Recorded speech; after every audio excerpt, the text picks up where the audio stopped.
next class we will discuss about the personality development. Personality development. Okay. The personality development is the pattern of characteristic thoughts, feelings, and behaviors that distinguish one person from the another person, and that it persists over time. It is the sum of biological based and learned based, which forms the person's unique responses to environmental stimuli. అంటే personality development అంటే ఇక్కడ ఒక వ్యక్తి యొక్క వ్యక్తిత్వం, personality, characteristics, వాడి thoughts ఎలా ఉంటాయి, వాడి ఫీలింగ్స్ ఎలా ఉన్నాయి, వాడి బిహేవియర్ ఎలా ఉంది, ఎలా నడుచుకుంటున్నాడు, అంటే మనం ఉండే ఏరియాస్ ఏముంటాయి జనరల్గా ఇంట్లో కానీ, లేకపోతే ఆఫీస్లో కానీ, లేకపోతే కాలేజెస్లో కానీ, బయట ఫ్రెండ్స్తో కానీ, ఇలాగా డిఫరెంట్ సిచ్యువేషన్లో మనం ఎలా బిహేవ్ చేస్తున్నాం, మన ఆలోచన విధానం ఎలా ఉంది, మనం ఎలా మాట్లాడుతున్నాం, ఎలా రెస్పాండ్ అవుతున్నాం, ఎవడైనా జోక్ వేస్తే దాన్ని మన మీద జోక్ వేస్తే మనం ఎలా దాన్ని తీసుకుంటున్నాం, ఓకే, ఎలా రెస్పాండ్ అవుతున్నాం, ఇవన్నీ కూడా అంటే దాంట్లో యాంగ్జైటీ రావచ్చు, హ్యాపీనెస్ రావచ్చు, సాడ్నెస్ కావచ్చు, ఇలాగ డిఫరెంట్ ఎమోషన్స్ అనేవి సిచ్యువేషన్ తగ్గట్టు ఎలా ప్రవర్తిస్తున్నాం అనేది కావాలి. ఇప్పుడు కొంతమంది ఉంటారు, ఫ్రెండ్స్తో మాట్లాడుతూ సీరియస్ అయిపోతారు. వాడి బిహేవియర్ చూసి మనం అప్పటి వరకు ఒక రకమైన ఎన్విరాన్మెంట్ ఉంటుంది, హ్యాపీగా ఉంటుంది, మాట్లాడుతూ ఆ సీరియస్నెస్ అయ్యేటప్పటికి క్లైమేట్ మొత్తం మారిపోతుంది, సిచ్యువేషన్ మారిపోతుంది. వాడు ఒక్క బిహేవియర్ వలన అందరూ ఎఫెక్ట్ అవుతారు. అలాగే అర్థం చేసుకునే విధానం అంటే మనం ఏదో ఒక సర్టెన్ ఏజ్ వరకు మనం వీటి గురించి మాట్లాడుకుంటాం. తర్వాత జాబ్స్కి వెళ్ళిన తర్వాత అక్కడ వేరేగా ఉంటుంది పర్సనాలిటీ డెవలప్మెంట్. అంటే మనల్ని అర్థం చేసుకోవడం కాదు, మనం ఒకరిని అర్థం చేసుకోవాలి, అర్థం చేసుకొని వాడితో కమ్యూనికేట్ చేస్తూ వాటితో వర్క్ చేయించాలి, మోటివేట్ చేయాలి. ఇలాగా అది ఒకరోజు అయ్యే పని కాదు. మళ్ళీ మనం కొన్ని సంవత్సరాలు, మేబీ ఒక్కోసారి చెప్పలేం కదా, జాబ్స్ అనేవి ఎన్ని సంవత్సరాలు ఉంటాయో, 1 year కావచ్చు, 2 years కావచ్చు, లేకపోతే 10 years కావచ్చు.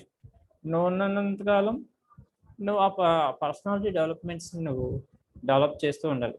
దట్ మీన్స్ కమ్యూనికేషన్ కావచ్చు, మోటివేట్ చేయడం కావచ్చు, యాజ్ ఎ స్పీకర్గా నువ్వు మాట్లాడే విధానం అందరూ అబ్జర్వ్ చేస్తూ ఉంటారు. నువ్వే లీడర్వి ఆ గ్రూప్కి, అంటే ప్రాజెక్ట్ లీడర్ అయినప్పుడు నువ్వు ఆ గ్రూప్ని లీడ్ చేయాలి అంటే వే ఆఫ్ కమ్యూనికేషన్, నువ్వు మాట్లాడే విధానం ఎలా ఉండాలి. నిన్ను అందరూ అబ్జర్వ్ చేస్తూ ఉంటారు, ఏం చేస్తూ ఉంటాడు, పొద్దున్నే మార్నింగ్ ఏ టైంకి వచ్చాడు, మళ్ళీ ఏ టైంకి వెళ్తున్నాడు, ఈ టైంలో ఏం చేస్తున్నాడు. అంటే నువ్వు చెప్పేది ఒకటి, చేసేది ఒకటి అనుకోండి, ఎవరిని మాట పట్టించుకోడు. అలా కాదు, నువ్వు చెప్పేది చేస్తూ, అలాగే వాళ్ళని మోటివేట్ చేస్తూ, ఇన్ టైంలో వర్క్ కంప్లీట్ చేసుకుంటూ, నీ వర్క్ కంప్లీట్ చేసుకుంటూ, ఎదరోళ్ళని మోటివేట్ చేస్తూ, నీకున్న గోల్స్ని రీచ్ అవ్వడానికి నువ్వు నీతో పాటు ఆ గ్రూప్ని నడిపించాలి. ఓకే, అంటే ఇక్కడ పర్సనాలిటీ డెవలప్మెంట్లో నువ్వు డెవలప్ అవడమే కాదు, యాజ్ ఎ లీడర్గా లీడర్షిప్ క్వాలిటీస్ కూడా దీంట్లో ఇన్వాల్వ్ అయి ఉంటాయి. కమ్యూనికేట్ చేయడం అంటే కమ్యూనికేట్ చేయడం, మోటివేట్ చేయడం, నీ పని నువ్వు తిన్నంగా చేయడం, ఇన్ టైంలో చేయడం, డిసిప్లిన్డ్గా ఉండడం, ఏదైనా అనుకున్నావు అంటే అది ఇన్ టైంలో కంప్లీట్ చేసుకోవడం వరకు, ఫ్రెండ్స్తో హ్యాపీగా ఉండడం, మన ఫ్యామిలీతో సరదాగా ఉండడం, వాళ్ళ పనులు చేసి పెట్టడం, మన పని ఇన్ టైంలో చేసుకోవడం, ఇదంతా ఇవన్నీ కూడా వస్తాయి. అంటే సిచ్యువేషన్ బట్టి అది చేంజ్ అవుతూ ఉంటాయి. ఆ చేంజ్ అయ్యే విధానంలో మనం ఎలా ఉన్నాం, మన ఫీలింగ్స్ ఎలా ఉన్నాయి, మన బిహేవియర్ ఎలా ఉంది, యాజ్ ఏ సన్గా ఆ డాటర్గా మనం, అది ఒక కొడుకుగా కూతురుగా మనం పేరెంట్స్తో ఎలా ఉన్నాం, ఒక ఫ్రెండ్గా ఫ్రెండ్స్తో ఎలా ఉన్నాం, అలాగే ఒక స్టూడెంట్గా మనం ఎలా ఉన్నాం కాలేజీలో, యాజ్ ఎంప్లాయీగా మనం జాబ్స్ కోసం, అదే జాబ్ సిచ్యువేషన్లో ఎలా ఉన్నాం, మన బాస్తో ఎలా ఉన్నాం, మనం ఎలా నడుచుకుంటున్నాం, ఇలాగా డిఫరెంట్ కేటగిరీస్లో మా రకరకాలుగా ఇక్కడ మనం ఆ పర్సనాలిటీ డెవలప్మెంట్ అనేది చెప్తూ ఉంటారు. ఓకే, అందుకే it is some of biological based and learned behaviour which forms the person's unique responses to environment stimuli. అంటే అన్ని చిన్నతనంలోనే మనకి అన్ని వచ్చేవి కదా, ఆ క్వాలిటీస్ అన్ని నేర్చుకుంటాం. నేర్చుకొని దానికి తగ్గట్టుగా మనం చేంజ్ అవుతూ ఉంటాం. కొంతమంది నేర్చుకోలేక, లేకపోతే ఎతడోడు డెవలప్ అవుతున్నాడు అని చెప్పి వీడు డిగ్రేడ్ అయిపోయి అలా నెగిటివ్ థాట్స్ అవి డెవలప్ చేసుకుంటూ ఉంటారు. దానివల్ల యూజ్ లేదు. Okay, see this one. Dimensions of personality. The big five personality traits, also known as five-factor models, is the model based a common language descriptors of personality. It is a lexical hypothesis. These descriptors are grouped together using a statistical technique called factor analysis. This model is not based on the scientific experiments. ఏదో scientific experiments చేస్తే వస్తుంది కాదు కదా. Sociological, ఇది నువ్వు పుట్టినప్పటి నుంచి చనిపోయే వరకు మధ్యలో జరిగే సిచ్యువేషన్కి తగ్గట్టు నువ్వు నేర్చుకుంటున్నావు. దాన్ని నేర్చుకున్న దాన్ని నువ్వు అప్లై చేస్తున్నావు. అప్లై చేసి హ్యాపీగా ఉండడానికి ట్రై చేస్తున్నావు. Okay, this widely examined theory suggests five broad dimensions used by some psychologists to describe human personality and psyche. The five factors have behind openness to experience, consciousness, extraversions, and agreeableness, and neuroticism, often listed under the acronym of OCEAN. అంటే చూడండి, ఇప్పుడు మనం ఏదైనా work చేస్తున్నాం అనుకో, ఇది నీకు మనస్సాక్షిగా నేను చేస్తున్నావా అంటే, మనస్సాక్షిగా అంటే ఇష్టపూర్వక, అంటే మనకి ఇంట్రెస్ట్ ఉండి చేయడం వేరు, ఇంట్రెస్ట్ లేకుండా చేయడం వేరు. ఇప్పుడు కొన్ని సిచ్యువేషన్లు చూస్తూ ఉంటాం, ఎక్కడ ఎందుకు స్టూడెంట్స్లోనే చూస్తున్నాను నేను. కొంతమంది, సార్ నాకు స్టడీ అంటే ఇంట్రెస్ట్ లేదు సార్, నాకు బిజినెస్ అంటే ఇంట్రెస్ట్ సార్, మా నాన్నగారు దాన్ని బలవంతంగా చేర్పించారు సార్, ఇలాంటివి చెప్తూ ఉంటారు. అంటే వాడికి ఇంట్రెస్ట్ బిజినెస్, కానీ వాళ్ళ నాన్నగారి ఉద్దేశ ప్రకారం ఏంటి, వీడు ముందు స్టడీ పరంగా కొంత సోషలాజికల్గా వాడు నేర్చుకుంటేనే కదా. ఇప్పుడు డిఫరెంట్ పర్సన్స్ ఉంటారు, స్టూడెంట్స్లోనే డిఫరెంట్ పర్సన్స్ ఉంటారు, బయట ఫ్రెండ్స్ ఉంటారు, అలాగే రిలేటివ్స్ ఉంటారు. ఇలాంటి డిఫరెంట్ పర్సన్స్ దగ్గర వాళ్ళ బిహేవియర్ అనేది ఏమీ తెలియకుండా బ్లైండ్గా బిజినెస్లో దిగిపోతే వాడు ఏం సాధిస్తాడు?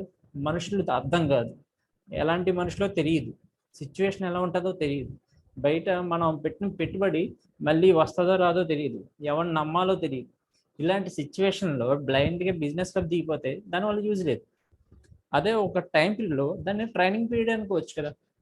ట్రైనింగ్ పీరియడ్ ఒక ట్రైనింగ్ తీసుకున్నట్టు మనం మనుషుల్ని అర్థం చేసుకోవడం, అలాగే స్టడీ చేయడం, ఎటువంటి టైప్స్ ఆఫ్ బిజినెస్ ఉంటాయి, ఎటువంటి ఇన్వెస్ట్మెంట్ పెట్టాలి, ఎంత ఇన్వెస్ట్మెంట్ పెట్టాలి, ఎలాంటి మనుషులు ఉంటారు, ఎవరిని నమ్మాలి, ఎవరిని నమ్మకూడదు, ఎటువంటి సిచ్యువేషన్లో మనం బిజినెస్ అనేది డ్రాప్ చేసుకోవాలి, లేకపోతే ఇన్వెస్ట్మెంట్ చేయాలి, ఇలాంటి డిఫరెంట్ సిచ్యువేషన్ స్టడీ చేయొచ్చు ఆ టైం పీరియడ్లో. చేసి తర్వాత అది ఆ ఎక్స్పీరియన్స్తో మనం బిజినెస్ పెడితే అది ఎలా ఉంటుంది? సిచ్యువేషన్ అనేది డిఫరెంట్గా ఉంటుంది. అంటే దాంట్లో నువ్వు అర్థం చేసుకుని చేయడం వేరు, అర్థం చేసుకోకుండా బ్లైండ్గా దిగిపోవడం వేరు. ఇలాగే డిఫరెంట్ సిచ్యువేషన్స్.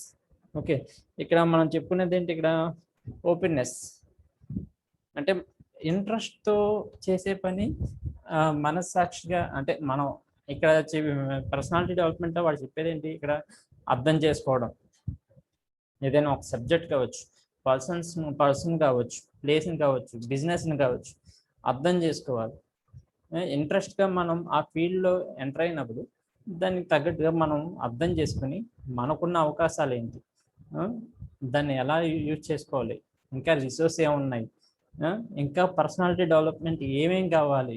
మనం ఒక ఫర్ ఎగ్జాంపుల్ మీరే ఉన్నారు, బీటెక్ జాయిన్ అయ్యారు, జాబ్ రావాలి అంటే బ్లైండ్గా సబ్జెక్టులు చదివేస్తే జాబ్ వచ్చేస్తుందా అంటే రాదు అని చెప్పాలి.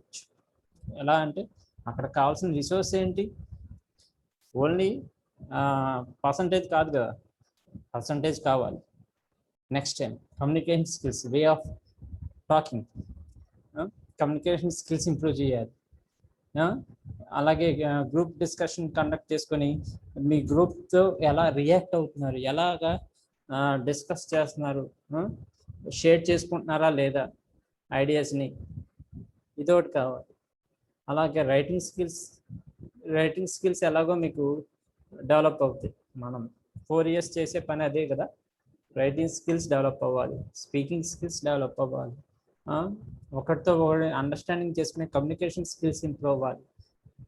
ఎదుటి వ్యక్తి చెప్పేది విని అర్థం చేసుకొని దానికి తగ్గట్టుగా రియాక్ట్ అవ్వాలి. ఓకే, రియాక్ట్ అవ్వడం అంటే అది పాజిటివ్గా రియాక్ట్ అవ్వడం. ఎదురోడు ఏదో రెచ్చగొడుతున్నారు కదా అని చెప్పి మనం రెచ్చిపోయి ఇష్టం వచ్చినట్టు మాట్లాడడం కాకుండా పాజిటివ్గా వాడికి సమాధానం చెప్పాలి. ఇలాగా ఇవన్నీ కూడా చెప్తున్నాడు. ఓపెన్నెస్ టు ఎక్స్పీరియన్స్, కాన్షియస్నెస్, ఎక్స్ట్రావర్షన్స్, అగ్రీవబుల్నెస్, ఇవన్నీ. ఓకే, ఇక్కడ వీటిలోనే చెప్పిన ఈ 5 terms ఇక్కడ చెప్తున్నాడు. హై లెవెల్ అంటే ఏంటి, లో లెవెల్ అంటే ఇక్కడ ఓపెన్నెస్ టు ఎక్స్పీరియన్స్. ఇక్కడ ఏం చెప్తున్నాడు, inventive and curious, and low level is the cautious and conservative, and consciousness is the efficient, organized, and easy going, and low level is easy going, careless. Okay, extraversions is the outgoing and energetic. Low level is the అంటే energetic గా ఉండడం, బయట వాళ్ళతో మనం communicate చేయడం. High level ఈ చెప్తున్నాడు. లో లెవెల్ అనేటప్పటికి సొలిటరీ అంటే ఒంటరిగా ఉండడం, రిజర్వ్డ్గా ఉండడం. చూడండి, కొంతమంది ఉంటారు రిజర్వ్డ్గా ఉంటారు, వాడికి అన్ని రకాల కొంత తెలివైనడే. ఓకే, కానీ వాడు రిజర్వ్డ్గా ఉంటాడు, ఎవరితోనూ కలవడు, ఎవరితో షేర్ చేసుకోవడానికి ఉపయోగపడడు, ఇష్టపడ్డు, ఐడియాస్ని షేర్ చేసుకుంటాడు. ఇలాగా ఇక కొన్ని హై లెవెల్స్, లో లెవెల్స్ అని చెప్తున్నాడు ఇక్కడ. ఓకే, అగ్రీవబుల్నెస్ అంటే కొంతమంది ఇప్పుడు ఏదైనా వాడి మీద జోకేసారు ఫ్రెండ్స్, చాలా ఈజీగా తీసుకుంటాడు, వాడు హ్యాపీగా ఉంటాడు. అట్ సేమ్ టైం వాడు జోక్స్ వేస్తాడు ఫ్రెండ్స్ మీద. సో అంటే వాడు దాన్ని ఒప్పుకోవడం అంటే మనవాడే కదా, మన ఫ్రెండే కదా అని ఒక రకమైన పాజిటివ్గా రెస్పాండ్ అవడం వల్ల వాడు హ్యాపీగా ఉంటాడు. కొంతమంది అలా కాదు, వెంటనే రియాక్ట్ అయిపోతుంటారు. సో వాడి వలన క్లైమేట్ వాడు హ్యాపీగా ఉండు, పక్కనోడు హ్యాపీగా ఉండు. ఎందుకంటే వాడు క్లైమేట్ మారిపోతుంది కదా సిచ్యువేషన్లో, వాడి రియాక్షన్ వల్ల. కాంపిటేటివ్ అటువంటి పర్సన్స్ ఎలా ఉంటారు, ఎప్పుడు కాంపిటేటివ్గా, అవుట్ స్పోకెన్గా ఇలా ఉంటారు అన్నమాట. లో లెవెల్ అదే చెప్తున్నాడు. ఇక్కడేమో friendly and compassionate. And next one ఇది neuroticism, sensitive and nervous. And low level feels the secure and confident. ఇలాగ ఈ 5 ఫ్యాక్టర్స్ చెప్తున్నాడు: openness, experiences, consciousness, extraversions and agreeableness and న్యూరోటిజం.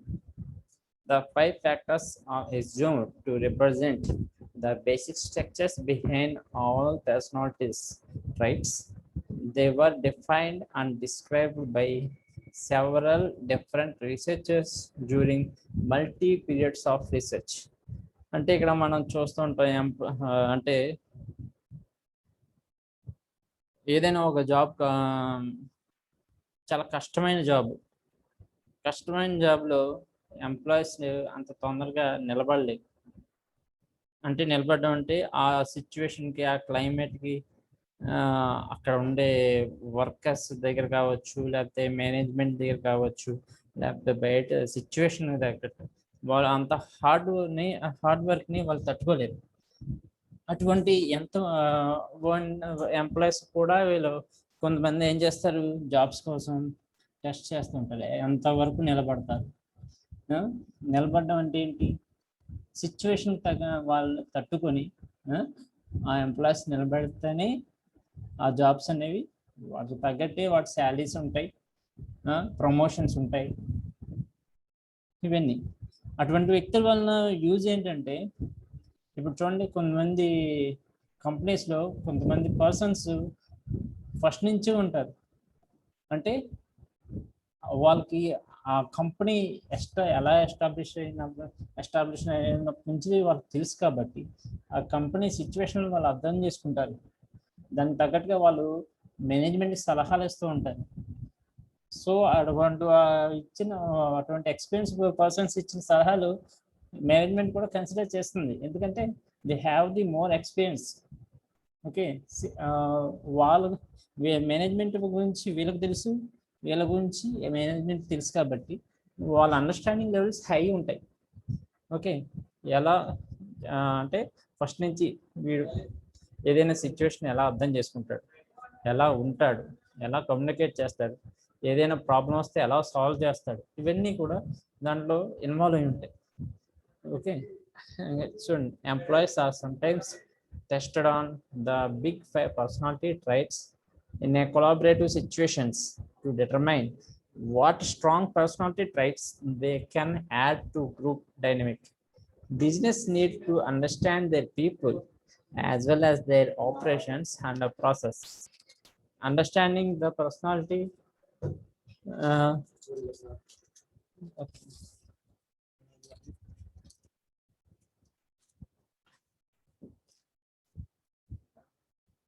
Understanding personality components that drive the employee's behavior is very useful informational data point for management. The 5 dimensions of personality is the first one is the openness to experience.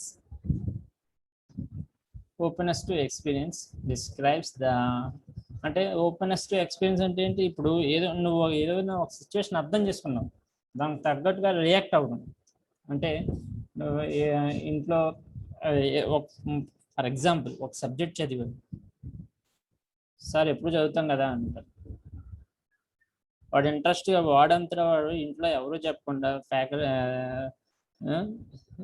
పుస్తకం వాడు తీసాడు, ఏదో 4 లైన్లు వాడంతా ఓన్గా దాన్ని అర్థం చేసుకొని దాన్ని గుర్తుపెట్టుకోవడం వల్ల ఆడికి కొంచెం హ్యాపీగా ఫీల్ అయ్యే ఛాన్స్ ఉంది, ఏదో ఒక సందర్భంలో, అన్నిసార్లు కావచ్చు. అంటే వాడు అర్థం చేసుకోవడం వలన దాన్ని ఓకే ఇలా జరుగుతుంది, కొంత నాలెడ్జ్ గెయిన్ చేయడం వల్ల ఆడికి కొంచెం ఓకే ఏదో మనం సాధించుకుంటాం.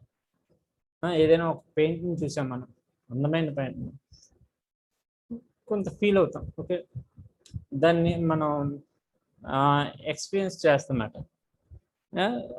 మన ఎమోషన్, ఏదైనా పెయింటింగ్ చూసినా లేదా ఏదైనా క్రియేటివ్ వర్క్ చేసినా, మనం ఏదో ఇంట్లో ఏదో డిష్ తయారు చేసేది, అది మీ ఓన్గా చేసేది, ఏదో యూట్యూబ్లో చేసే మొత్తానికి బాగా వచ్చింది, దాన్ని ఫీల్ అవుతారు, హ్యాపీగా ఫీల్ అవుతారు. అదే ఏదో క్రియేటివ్ వర్క్ చేశారు, ఏదో కోడింగ్ లాంగ్వేజ్లో ఏదో ఒక చిన్న ఏదో 2-3 లైన్స్ 4 లైన్స్ చేశారు, అది సక్సెస్ అయింది, దే ఫీల్ హ్యాపీ. ఇది ఒక పని చేయాలన్న క్యూరియాసిటీ, ఇలాగా ఇవన్నీ కూడా దీంట్లోకి వస్తాయన్నమాట. Openness to experience describes a person degree of intellectual curiosity, creativity, appreciation for art, emotion, adventure, unusual ideas, curiosity, and a variety of experience. It is also described as the extent to which a person is imaginative or independent. It depicts a personal preferences for a variety of activities over a strict routine. High openness can perceive unpredictability or lack of focus. అంటే ఇప్పుడు ఎక్కువ వాడికి అంటే high openness వల్ల ఏమవుతుంది, ఎక్కువ మంది ఎక్కువగా ఫోకస్ చేయడం, ఎక్కువగా రియాక్ట్ అవ్వడం అనేది చేస్తూ ఉంటారు. Moreover individuals with high openness are said pursue of self actualization, especially by seeking the intense empiric experiences such as a skydiving, living abroad, gambling. అంటే వాళ్ళకి ఇంకా అంతకు మించి ఏదో కొత్తగా చెయ్యాలనే ఆతృత ఎక్కువ ఉంటూ ఉంటుంది, జనాలు చూస్తూ ఉంటాం. అటు అంటే ఇది ఒక మనం ఈ 10th క్లాస్ నుంచి మనం ఈ బీటెక్ లెవెల్ పీపుల్స్ స్టూడెంట్ అని కాదు, ఆ ఏజ్ పీపుల్కి ఇక్కడ ఎక్కువ క్యూరియాసిటీ ఉండడం, ఏదో కొత్తగా తెలుసుకోవాలని ఆతృత, అటువంటి సిచ్యువేషన్లో వీళ్ళు కొన్ని అలవాట్లకి లోనవడం, కొంతమంది అదే దాన్ని మంచి అలవాట్లకి చేసుకోవడం, అంటే బుక్స్ చదవడం, కొంతమంది మూవీస్ చూస్తూ ఉంటారు ఎక్కువ, కొంతమంది ఇటువంటి గ్యాంబ్లింగ్ అవి నేర్చుకుంటారు, కొంతమంది ఏమో వేరే స్కై డ్రైవింగ్, అబ్రాడ్, ఇటువంటివి ఇన్ని ఊహించుకుంటూ ఉంటారు. అంటే అది చేస్తే ఎలా ఉంటుంది, కొత్త ఎక్స్పీరియన్స్ వస్తుంది, ఇటువంటివన్నీ ఆలోచిస్తుంటారు అన్నమాట. Conservatively, those with a low openness seek to gain fulfillment thoughts, perseverance, and characterize the pragmatic and data-driven, sometimes even perceived to dogmatic and closed-minded. Some disagreement remains about how to interpret and contextualize the openness factors. అదే లో openness minds ఉండే వాళ్ళు ఉంటారు, కొద్దిగా అంత curiosity ఉండదు, డల్గా ఉంటారు, ఎప్పుడు వాళ్ళకి అంత ఇంట్రెస్ట్ అనేది, అంటే దేని మీద ఇంట్రెస్ట్ చూపించకుండా డల్గా ఉండదు. అండ్ నెక్స్ట్ వన్ అయితే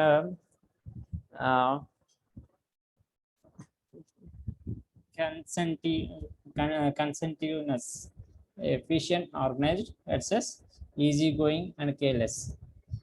అంటే ఇక్కడ ఎఫిషియంట్, ఆర్గనైజ్డ్, హై లెవెల్లో చెప్తున్నాడు. కాన్షియస్నెస్ అనేది హై లెవెల్లో ఉంటే ఎలా ఉంటుంది, లో లెవెల్లో అయితే ఎలా ఉంటుంది, అంటే లో లెవెల్లో ఈజీ గోయింగ్, కేర్లెస్గా ఉండడం. Consciousness is the tendency to show the self discipline, act beautifully and aim for achievement. అంటే కాన్షియస్నెస్గా ఉన్న వాళ్ళు ప్లానింగ్ చేయడం, ఆర్గనైజ్డ్గా ఉండడం, సెల్ఫ్ డిసిప్లిన్గా ఉండడం, అలాగే ఏదైనా వర్క్ ఇస్తే దాన్ని అచీవ్ అవ్వడానికి ట్రై చేయడం, the aim for achievement, dependability, ఇవన్నీ చెప్తున్నాడు. High consciousness is often perceived as a stubbornness, అంటే ఏదైనా వర్క్ చేయడం కోసం వాళ్ళు కొంతమంది చాలా ఆ వర్క్ అయ్యే వరకు కూడా వాళ్ళు నిద్రపోరు అంటే అంత ఇంట్రెస్ట్గా, అంత అదే మొండిగా ఉంటారు అన్నమాట వాళ్ళు ఆ వర్క్ కంప్లీట్ అయ్యే వరకు కూడా. And obsession, Low consciousness is associated with flexible and spontaneity, but can also appear sloppiness and a lack of reliability. అంటే లో కాన్షియస్నెస్ ఉన్న వాళ్ళు ఎలా ఉంటారు, ఫ్లెక్సిబుల్గా అంటే కేర్లెస్గా ఉంటారు. వద్దులే, చేద్దాంలే, చూద్దాంలే, ఏమవుతుందిలే, ఈ రోజు కాకపోతే రేపు చేద్దాం, రేపు కాకపోతే ఎల్లుండి చేద్దాం, ఇలాగ ఉంటుంది. అంటే వర్క్ చేయలేదా అంటే చేయగలరు, కానీ వాళ్ళ ఆ లేజినెస్, అంత కాన్సన్ట్రేషను, అంత ఈజీగా తీసుకోవడం అనేది కేర్లెస్గా ఉంటారు. Next extraversions, that is in this outgoing, energetic versus solitary and reserved. Extraversions describe the energy, positive emotions. అదే చెప్తున్నాడు ఇక్కడ, హై లెవెల్లో ఉంటే ఎలా ఉంటుంది, లో లెవెల్లో అంటే ఎనర్జెటిక్గా ఉంటారు. పాజిటివ్ ఎమోషన్స్ అంటే పాజిటివ్ ఎమోషన్స్ చెప్పే కదా, పాజిటివ్ ఎమోషన్స్. ఇప్పుడు ఎలా పాజిటివ్గా రియాక్ట్ అవ్వడం. ఇప్పుడు మేనేజ్మెంట్ పీపుల్ ఉన్నారు, వర్కర్స్ అనేవాళ్ళు ఎప్పుడూ కూడా వాళ్ళకి శాలరీస్ పెంచమని, లేకపోతే హాస్పిటాలిటీ కల్పించమని ఎప్పుడు గొడవ చేస్తూ ఉన్నారు అనుకోండి, ప్రతిదీ వాళ్ళు పట్టించుకోరు. ఇప్పుడు రెస్పాండ్ అవ్వాలో అప్పుడు వాళ్ళకి ఆ బోనస్లు అవి ఇస్తూ ఉంటారు. అంటే పాజిటివ్గా రెస్పాండ్ అవ్వడం, ప్రతిదీ కన్సిడర్ చేసుకోకుండా. ఏదైనా ఫర్ ఎగ్జాంపుల్ ఫ్రెండ్ సర్కిల్ ఉన్నాను, ఆ ఫ్రెండ్ సర్కిల్లో ఎవరైనా జోక్ వేస్తున్నాను, పాజిటివ్గా రెస్పాండ్ అవ్వడం. అలాగే ఎనర్జెటిక్గా ఉంటారు, ఉత్సాహంగా ఉంటారు. వాళ్ళతో చుట్టూ ఉన్న వాళ్ళు కూడా వాళ్ళతో పాటు వర్క్ చేయడానికి ఇష్టపడుతూ ఉంటారు. ఎందుకంటే నీరసంగా కాకుండా ఎనర్జెటిక్గా చేయడం, కమ్యూనికేట్ చేయడం, మోటివేట్ చేయడం, ఎఫెక్టివ్గా యాక్టివ్గా మాట్లాడడం, ఇవన్నీ కూడా మనం ఈ కేటగిరీలో చూస్తుంటాం. Sociability, activeness and tendency of seeking stimulation in the company of others. High extraversion is often perceived attention seeking and domineering. Low extraversion causes is a reserved and reflective personality, which can be perceived aloof or self-absorbed. అంటే లో ఎక్స్ట్రావర్షన్ ఉన్న వాళ్ళు ఎలా ఉంటారు, వాడు ఎంత talent person అయితే ఉంది, రిజర్వ్డ్గా ఉంటాడు, ఐడియాస్ని తొందరగా షేర్ చేయడు. ఏదైనా అవకాశం ఉంటేనే చేస్తాడు. అవకాశం ఉంటే అంటే ఆ సిచ్యువేషన్ వస్తే కానీ వాడు రియాక్ట్ అవ్వడు. రిజర్వ్డ్గా ఉండడం వల్ల ఎదరోడు వచ్చి వాటితో మాట్లాడక కూడా పెద్ద ఇష్టపడ్డు. ఎందుకంటే ఇప్పుడు ఎదుటి వ్యక్తి ఎనర్జెటిక్గా ఉన్నాడనుకో, వాడిని మనం కొంచెం మోటివేట్ అయిపోతాం, మనం మాట్లాడతాం. ఇలాగ ఆ మోటివేషన్, ఆ మాట్లాడడం ఇద్దరి మధ్య ఒక కమ్యూనికేషన్ అనేది డెవలప్ అవుతుంది ఇద్దరి మధ్య. అలాగా వర్క్ ఎన్విరాన్మెంట్ అలాగా దాన్ని కన్వర్ట్ అవుతూ ఉంటుంది. ఇక్కడ అలా కాదు, రిజర్వ్డ్గా ఉంటాడు అనుకోండి, వాడు ఏం మాట్లాడు, అక్కడ కూర్చుని అక్కడ ఏదో వాడు వర్క్ చేసుకుంటూ ఉంటాడు. మనం వెళ్ళి మాట్లాడితే దానికి సమాధానం చెప్తాడు అంతే. మళ్ళీ దాని గురించి వేరే దాని గురించి మాట్లాడటం అనేది చేయడం, దానివల్ల మనం వాటితో అంత కమ్యూనికేట్ చేయలేం ఇలాంటివి. Okay, next one is the agreeableness. అంటే కొంతమంది చూడండి, మనం ఏదైనా వాడు ఏం వాడి మీద జోక్ వేసినా, లేకపోతే మామూలుగా ఏదైనా సిచ్యువేషన్లో వాడు తొందరగా కాంప్రమైజ్ అయిపోతూ ఉంటాడు. వాడికి అంత కోపం ఏం రాదు, ఒకవేళ వచ్చినంత వెంటనే తగ్గిపోతుంది. ఇటువంటి అంటే అటువంటి మేనేజ్మెంట్లో ఎక్కువ అటువంటి ఎక్స్పెక్ట్ చేస్తూ ఉంటారు కదా. అంటే మన వర్కర్స్ ఏదైనా తప్పు చేసినా కూడా వెంటనే దాన్ని ఆమోదించడం, సర్లే ఈరోజు రేపటి నుంచి అలా ఉండద్దు అని మందలించడం చేస్తూ ఉంటారు. అటువంటి వాళ్ళని ఎక్కువ వర్కర్స్ అనేవాళ్ళు ఇష్టపడుతూ ఉంటారు. ఓకే, అలా కాకుండా లో అగ్రీబుల్నెస్ ఉందనుకోండి పర్సనాలిటీస్, వాళ్ళు ఎలా ఉంటారు, చాలా స్ట్రాంగ్గా, అంటే మొండిగా ఉండడం, చిన్న తప్పు వచ్చినా కూడా హైగా బాగా ఎక్కువగా రియాక్ట్ అవ్వడం చూస్తూ ఉంటాం ఆ మనుషుని. అటువంటి వాడిని చూస్తే ఆ వర్కర్స్ కూడా భయం, వాళ్ళతో అంత తొందరగా కమ్యూనికేట్ చేయరు అటువంటి management people. See this one, agreeableness is a tendency to compensate and cooperative rather than suspicious and antagonistic towards others. It is also a measure of one's trusting and a helpful nature. Okay, and whether a person is generally well tempered or not. అంటే చెప్పే కదా, ఇప్పుడు కోపం ఎక్కువ ఉన్న వాళ్ళకి చెప్పలేం. అంటే కోపం ఎక్కువ ఉన్నంత మాత్రాన వాడు తొందరగా